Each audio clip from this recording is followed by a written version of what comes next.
Hello, I would like to give you a short introduction into AnaPico's phase noise test system, the APPH.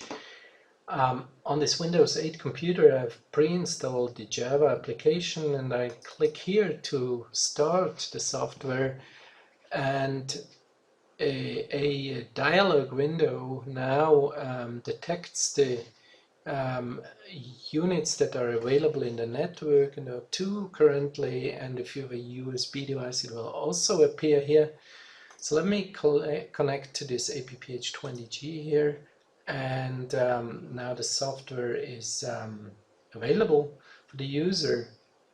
There are four tabs in the upper section here. Each of the tab representing a measurement mode. So there's an absolute phase noise mode, additive phase noise, there's a time domain analyzer and a FFT analyzer. And for today I'd like to focus on the absolute phase noise measurement. In this setup section there's information about the DUT. The user can set the frequency of that he wants to measure manually, or of course there's also a built-in frequency counter, and by clicking on this order button here it's activated, and indeed it detects around 1 gigahertz signal at around 9 dBm input power. This is one of our signal synthesizer that I have connected to the device.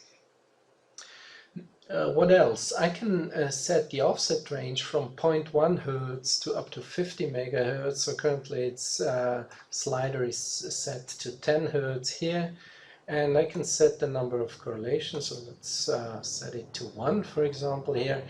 In this, clicking on this question mark, we see a connectivity diagram. So in this case, very simple, device under test connected to the DUT input of the APPH. In case you do additive phase noise measurement, this may be more tricky to connect, and the connectivity diagram may be very helpful. Now, clicking on the measure button, the measurement starts, and just within 2 seconds we have a measurement completed here. The red trace is the result, and when you look at here, there's a gray shaded polygon underneath the trace, and this actually is showing the measurement noise floor. So how can we actually decide whether a measurement trace is really the right measurement, or if by increasing number of correlation we may further improve the phase noise? This can be done, and I just for this purpose I set the number of correlation to 50 and restart the measurement now. Maybe I just save this first trace before I run the second measurement. This can be done here in this trace section here by clicking on this add button. So restart the measurement, and now please check what happens with the gray shaded polygon here. While the red trace is the new measurement trace, and we see that the polygon is slowly moving away from the red trace, and this indicates actually that by further correlating the measurement there will be no further improvement on the phase noise. It will just smooth out, and that's what is happening currently when you look at the trace. So I just quickly switch off the blue trace in order so you can see it better. So it's getting smoother and smoother, and the trace is almost in steady state. So I can run the correlation now for another 15 seconds to complete the 50 correlations, and then I will show you what else can be done with this user interface.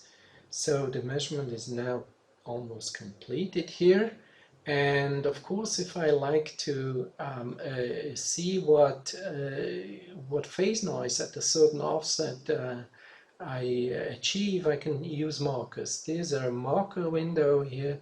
By clicking on the new button I can move marker across the trace.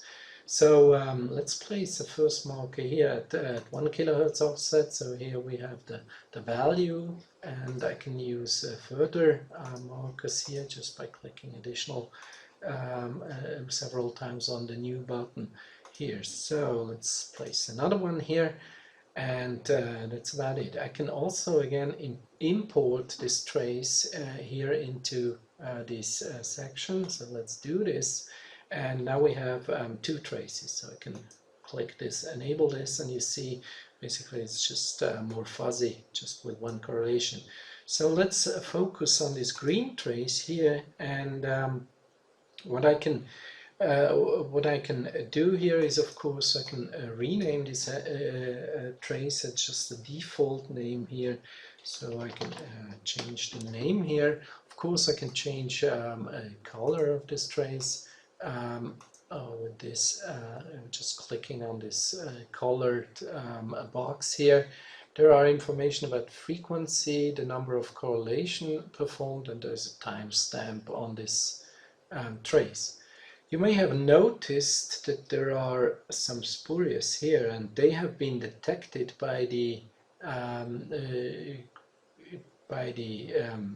APPH.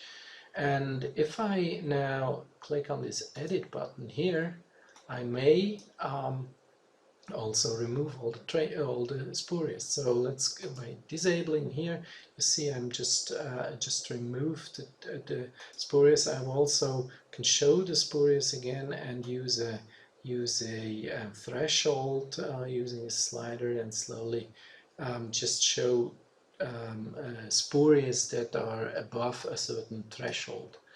Of course, I can also use a smoothing function to get cleaner and nicer results here. This is just changing the aperture. I can get a very smooth trace, and I can again combine this, of course, with the spurious and remove the spurious as well. Alright, there's a shift function as well to move traces up and down, if this is useful sometimes to compare phase noise at different frequencies. There is up and down buttons here to sort the traces that are stored here. So by selecting this trace and clicking on the down, they just change the position in the trace window here.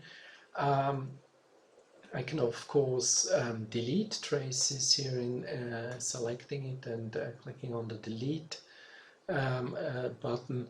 There are further to this, there is a settings button here. And using this settings button, I can set different kind of parameters to this plot window. I can give a title here, for example, so the title shows up here. I can show a legend. Currently we have just one entry, so you see the legend showing up here, and it's showing the name. I can also just use the label the frequency here, showing up the frequency here. I can enable this marker list, and if I click now on this trace here, the markers marker values are also shown here in this small window, in the plot window, besides showing it here on in this small window here. There is also a spur list available, and if I enable this, there's a spur, the spur detector points on the strongest spur here, and they are given numbers here, and you can automatically read out at what offset frequency, what kind of spurs you have.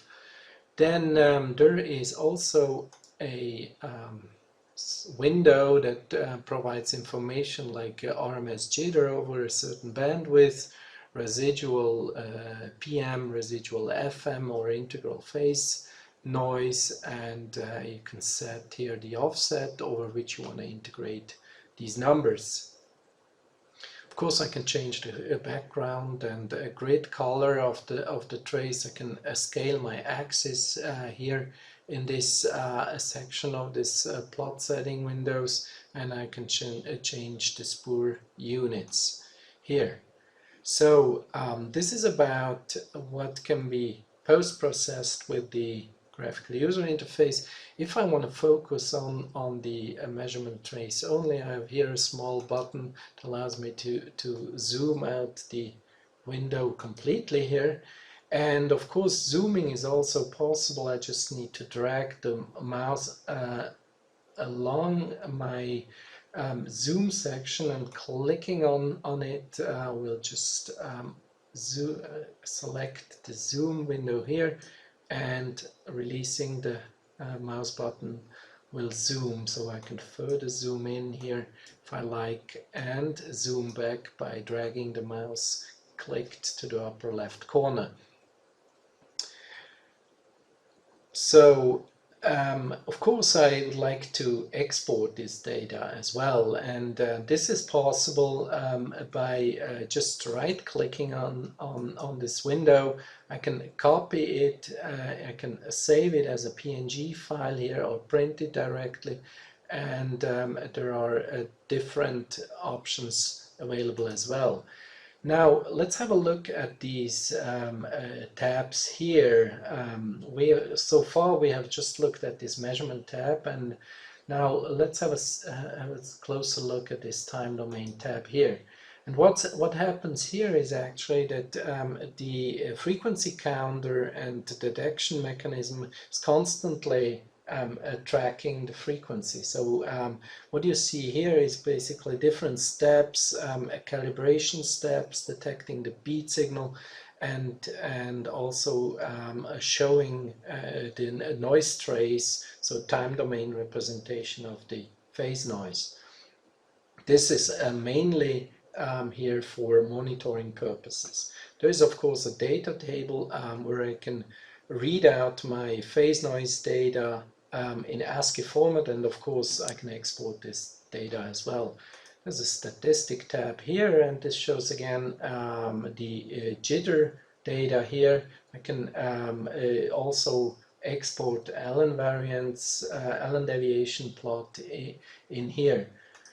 Furthermore, there's a DUT info tab here, and what is shown here is basically it's constantly monitoring the frequency with the counter here, and the power, and the tuning voltage of the internal references, and that's also like more like for observation purposes. And of course I have a measurement status window here that is providing information about the current status of the measurement. If there are errors, it will plot it over here. So let's get back to this measurement plot window here and see what how to move on here. I can in the plot menu here, I can click also on this save button and export the measurement plot in different modes. I can export it as a PNG. I can also export it in ASCII format as MATLAB file, Excel, CSV, or APPH internal format. So let's try this time PNG, save it on the desktop here, and if I just get back here and look at my results, so here is the plot instantly created with all the information needed.